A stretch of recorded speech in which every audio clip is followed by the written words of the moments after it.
अस्सलाम वालेकुम फ्रेंड्स। तो आज जो हमने एक यूनिट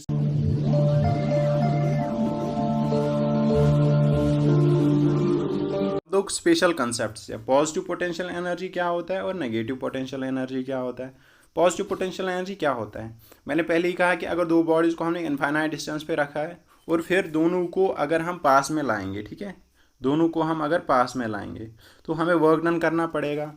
तो अगर ये फॉर एग्जांपल ग्रेविटेशनल फोर्स में थी ये बॉडीज़, ठीक है, तो हम ये ग्रेविटेशनल फोर्स तो अट्रैक्टिव होता है, तो हमें वर्क डन नहीं करना पड़ेगा क्योंकि ये आपस में अट्रैक्टिव फोर्स हमेशा लगाती रहेंगी, ठीक है। तो या लाइक चार्जेस हुई इलेक्ट्रोस्टैटिक फील्ड में, अगर हुई तो लाइक चार्जेस हुई तो अनलाइक चार्जेस हुई तो अनलाइक चार्जेस तो हमेशा अट्रैक्ट करती है, तो वो आपस में ही अट्रैक्शन फोर्स ऑफ अट्रैक्शन लगाएंगी। तो उस टाइप के जो पोटेंशियल एनर्जी उस टाइप की जब जहाँ पे वो पोटेंशियल एनर्जी होगी उस टाइप में जब जो पोटेंशियल एनर्जी होगी उसको कहते हैं negative potential energy. That means हमें वर्क डन नहीं करना पड़ता है but due to the force of attraction between the bodies, अगर वो ग्रेविटेशनल फील्ड में हो या इलेक्ट्रोस्टैटिक फील्ड में हो मगर उनका चार्ज अनलाइक हो, due to the force of attraction वो खुद आपस में ही अट्रैक्ट हो रही है, हमें वर्क डन करने की कोशिश नहीं करनी है, हमें वर्क डन करनी ही नहीं पड़ती, तो उस टाइप को कहते हैं हम नेगेटिव पोटेंशियल एनर्जी, ठीक है। अब अगर वो लाइक चार्जेस हो तो रिपेल करेंगी वो आपस में, ठीक है। अब अगर लाइक चार्जेस हो तो रिपेल करेंगी, ठीक है। तो हमें क्या करना पड़ेगा, हमें खुद से वर्क डन करना पड़ेगा ताकि हम उनको पास ला सके, ठीक है। तो उस टाइप की एनर्जी को इस टाइप की पोटेंशियल एनर्जी को कहते हैं पॉजिटिव पोटेंशियल एनर्जी। समझ में आ गया। अगर फॉर एग्जाम्पल दो बॉडीज़ पे हमें वर्क डन करना पड़ता है ताकि हम उनको इनफाइनाइट डिस्टेंस से अपनी असली पोजीशन पे ले आ सके, अगर हमें वर्क डन करना पड़ता है तो पॉजिटिव पोटेंशियल एनर्जी हो गया। अगर हमें नहीं करना पड़ता ये वर्क डन, वो खुद से due to the force of attraction वो अब एक दूसरे की तरफ अट्रैक्ट हो रही है, तो उस टाइप की पोटेंशियल एनर्जी को कहते हैं हम नेगेटिव पोटेंशियल एनर्जी, ठीक है। अगर किसी को कन्फ्यूजन हो तो कमेंट सेक्शन में बता देना।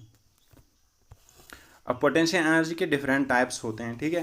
पहला है ग्रेविटेशनल पोटेंशियल एनर्जी, ठीक है। ग्रेविटेशनल पोटेंशियल एनर्जी क्या होता है, जब एक बॉडी इन ग्रेविटेशनल फील्ड हो और उस समय जो उसकी पोटेंशियल एनर्जी होगी तो उसको कहते हैं gravitational potential energy. Gravitational field में जो भी पोटेंशियल एनर्जी एक बॉडी पोजेस करती है तो उसे कहते हैं ग्रेविटेशनल पोटेंशियल एनर्जी, ठीक है। अब सेम बात अगर इलेक्ट्रोस्टैटिक फोर्स ऑफ अट्रैक्शन और रिपल्शन में हो बॉडी तो उस समय जो पोटेंशियल एनर्जी वो गेन करेगी या उस समय जो पोटेंशियल एनर्जी उसमें होगी तो वो होगी इलेक्ट्रोस्टैटिक पोटेंशियल एनर्जी, ठीक है।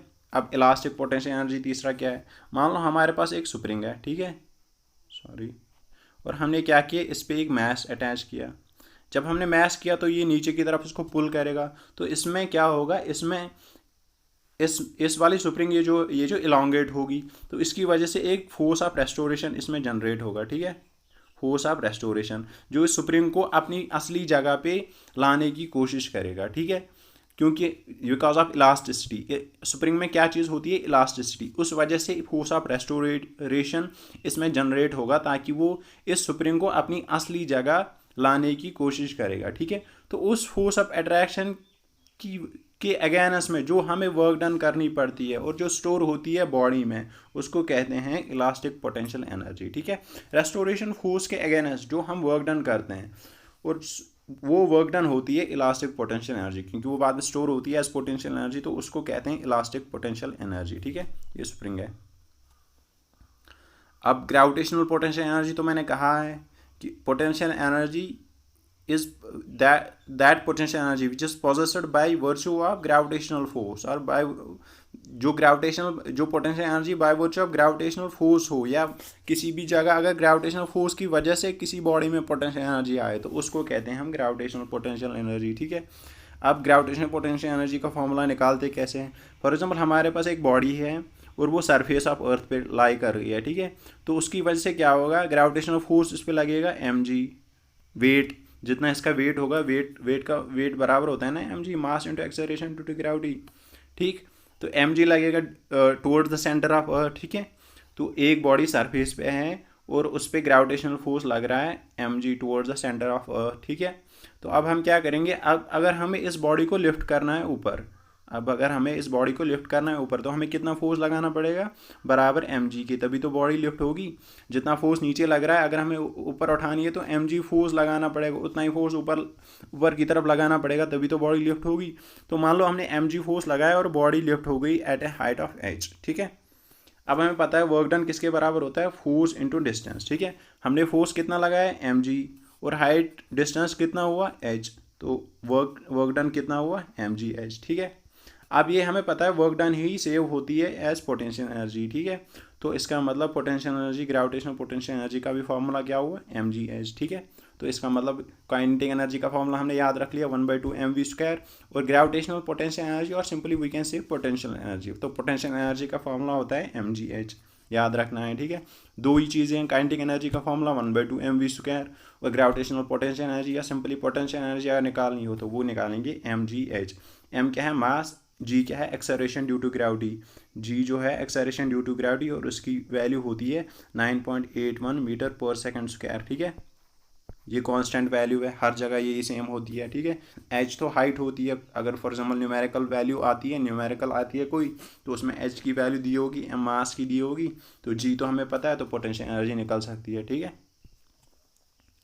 अब क्या है कि ग्रेविटेशनल पोटेंशियल एनर्जी को काइनेटिक एनर्जी में कैसे कन्वर्ट करते हैं, ठीक है। Conversion of gravitational potential energy into kinetic energy. हमें ये याद रखना है कि किसी भी फ्री फॉलिंग, अगर कोई बॉडी फ्री फॉल हो रही है, ठीक है, तो उसकी काइनेटिक एनर्जी और पोटेंशियल एनर्जीज का सम हमेशा सेम रहता है, ठीक है। अगर कोई बॉडी फ्री फॉल हो रही है मतलब किसी भी हमें फोर्स नहीं देना पड़ता है, ठीक है, वो ड्यू टू ग्रेविटेशनल फोर्स वो अर्थ की तरफ अट्रैक्ट हो रही है और फॉल हो रही है अर्थ पे, ठीक है, अर्थ की तरफ फॉल हो रही है, तो उस फॉल को हम फ्री फॉल कहते हैं, क्योंकि हमने फोर्स उस पर अप्लाई नहीं किया, ठीक है। ड्यू टू ग्रेविटेशनल फोर्स वो अट्रैक्ट हुई है अर्थ की तरफ, तो अगर उसे फ्री फॉल कहते हैं। अब अगर बॉडी एक फ्री फॉल हो रही है तो उसका काइनेटिक एनर्जी और पोटेंशियल एनर्जीज का सम हमेशा कांस्टेंट रहता है, हमेशा सेम रहता है, ठीक है, ठीक है। तो अब ये हो सकता है कि जब बॉडी फ्री फॉल हो रही है तो उसकी पोटेंशियल एनर्जी एक जगह पे मैक्सिमम होगी, ठीक है, जब वो रेस्ट पे होगी, और जैसे ही वो गिरना शुरू करेगी तो काइनेटिक एनर्जी इंक्रीज होगी, ठीक है। तो क्या होगा कि पोटेंशियल एनर्जी पहले मैक्सिमम थी वो डिक्रीज होगी, तो जिस अमाउंट से वो डिक्रीज होगी उसी अमाउंट से काइनेटिक एनर्जी इंक्रीज होगी।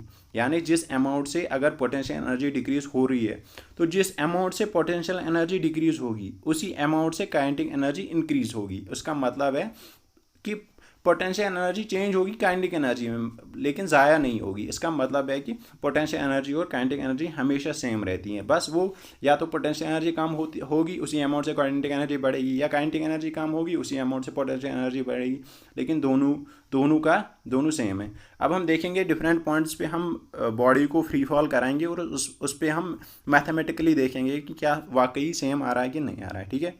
चलो देखते हैं, ठीक है। वो हमने देख लिया है कि पोटेंशियल एनर्जी और काइनेटिक एनर्जी तो सेम आता ही आता है, ठीक है। अब एक है मास एनर्जी इक्विवेलेंस, ठीक। मास एनर्जी इक्विवेलेंस क्या है, 1905 में अल्बर्ट आइंस्टाइन आया था, तो उसने एक फॉर्मूला दिया था, इक्विवेलेंस फॉर्मूला दिया था, जिसे कहते हैं मास एनर्जी इक्विवेलेंस या Einstein's formula of mass energy equivalence कहते हैं इसे, ठीक है। तो उसने क्या कहा था कि एनर्जी और मास इंटर कन्वर्टेबल है, E इज इक्वल टू, तो उसने एक इक्वेशन दी थी E is equal to mc²। उसने कहा था एनर्जी और मास इंटर कन्वर्टेबल है, दैट मीन्स हम मास को एनर्जी में कन्वर्ट कर सकते हैं या एनर्जी को मास में कन्वर्ट कर सकते हैं, ठीक है। तो याद रखना है जो स्टार्स है और जो सन है, सन भी स्टार है, तो सन स्टार्स ये एनर्जी लाते कहाँ से इतनी, मतलब पहले से ही एनर्जी दे रहे हैं, तो एनर्जी इमिट कर रहे हैं in the form of heat and light, तो ये एनर्जी आती कहाँ से है, तो वो यही इसी फॉर्मूला से हमें पता चला है कि स्टार्स जो है या सेलेस्टियल बॉडीज जो है वो जो लाइट और हीट इमिट करती है वो bye means of energy mass equivalence से ही करती है। इसका मतलब यह है कि वो मास को कन्वर्ट कर रही है एनर्जी में, ठीक है। तो इसका मतलब एनर्जी भी मास में कन्वर्ट हो सकती है, तो यही आइंस्टाइन ने कहा था कि एनर्जी मास इंटर कन्वर्टेबल है, और यही स्टार्स और सेलेस्टियल बॉडीज़ में होता है जो इमिट करती है एनर्जी, तो उनमें क्या होता है, मास कन्वर्ट होता है एनर्जी से। तो आज तक हमें मतलब एनर्जी मिलती आ रही है या सोलर सिस्टम में एनर्जी आती जा रही है, ठीक है। तो अब उससे क्या हुआ, उससे हमें पता चला है principle of conservation of energy. Principle of conservation of energy क्या होता है कि एनर्जी ना तो क्रिएट हो सकती है ना डिस्ट्रॉय हो सकती है, बस कन्वर्ट हो सकती है एक फॉर्म से अनदर फॉर्म में, ठीक है। फॉर एग्जांपल इसमें अगर देखें हम तो एनर्जी मास में कन्वर्टेबल है और मास एनर्जी में कन्वर्टेबल है। तो ये याद रखना है कि एनर्जी का भी कंजर्वेशन प्रिंसिपल है कि एनर्जी भी ना तो क्रिएट हो सकती है ना डिस्ट्रॉय हो सकती है, बस कन्वर्ट हो सकती है एक फॉर्म से दूसरी फॉर्म में, ठीक है। तो ये था energy, principle of conservation of energy, और ये है एक brief concept about the energy. और इससे हमारा जो है वर्क, एनर्जी एंड पावर का यूनिट जो है ख़त्म होता है, ठीक है। ठीक, बाय।